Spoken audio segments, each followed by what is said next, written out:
અમદાવાદના નરોડામાં પ્રેમ પ્રકરણનો કરુણ અંત આવ્યો છે, જેમાં મુસ્લિમ યુવકે તેના જ સમાજની યુવતીની છરી મારી પૂર્વઘાતકી રીતે હત્યા કરી હતી.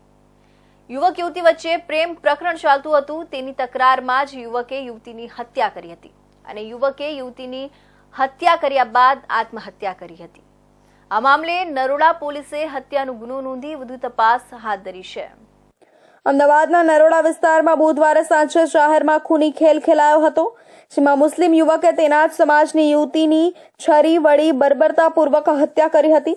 ત્યારબાદ યુવક પલાયન થઈ ગયો હતો. જો કે ગણતરીની મિનિટોમાં જ યુવક રામોલ વિસ્તારમાં આવેલા મિત્રના ઘરે પહોંચ્યો હતો અને આત્મહત્યા કરી લીધી હતી. આ મામલે નરોડા પોલીસે હત્યાનો ગુનો નોંધી વધુ તપાસ હાથ ધરી છે. બીજી તરફ એવી ચર્ચા છે કે યુવક યુવતી વચ્ચે પ્રેમ પ્રકરણ ચાલતું હતું, જેની તકરારમાં જ યુવકે યુવતીની હત્યા કરી હતી. શહેરના નરોડા વિસ્તારમાં આવેલા નરોડા મુસ્લિમ મહોલ્લામાં ઇરશાદ ઉર્ફે ગુડ્ડુ અને સોનુ નામની યુવતી બંને આમને સામને રહે છે. છેલ્લા ઘણા સમયથી બંને એકબીજાને પ્રેમ કરતા હતા, પરંતુ તેમના વચ્ચે કેટલાક દિવસોથી તકરાર ચાલી રહી હતી. બીજી તરફ બુધવારે સાંજના 4:30 વાગ્યાની આસપાસ ઇરશાદ સોનુના ઘરે ગયો હતો. ત્યારે સોનુ એકલી હતી. તે સમયે બંને વચ્ચે બોલાચાલી થઈ હતી. આ દરમિયાન ઇરશાદ ઉશ્કેરાયો હતો અને છરી વડે સોનુની હત્યા કરી હતી. આ ઘટના બાદ બૂમાબૂમ થતા આસપાસના લોકો ત્યાં પહોંચી ગયા હતા. ઉપરાંત પોલીસ પણ ત્યાં પહોંચી ગઈ હતી. બીજી તરફ સોનુ પોલીસ અને લોકો આવે તે પહેલા જ પલાયન થઈ ગયો હતો.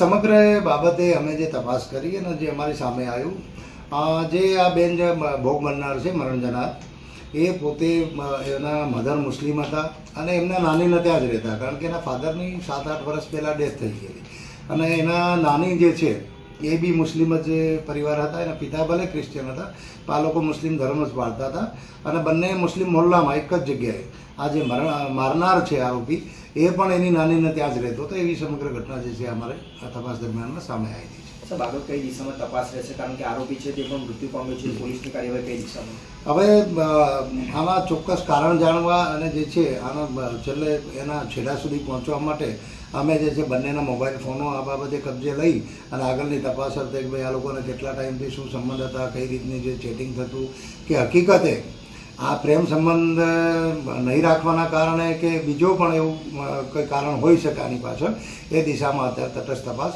ચલાવી રહી છે. આ મામલે નરોડા પોલીસે હત્યાનો ગુનો નોંધી મૃતદેહને પોસ્ટમોર્ટમ માટે મોકલી આપી તપાસ હાથ ધરી છે. ત્યારે જાણવા મળ્યું હતું કે હત્યા બાદ ઇરશાદ તેના મિત્રના ઘરે રામોલ ગયો હતો અને ત્યાં તેણે પણ આત્મહત્યા કરી લીધી છે. આ અંગે પોલીસે વધુ તપાસ હાથ ધરી છે.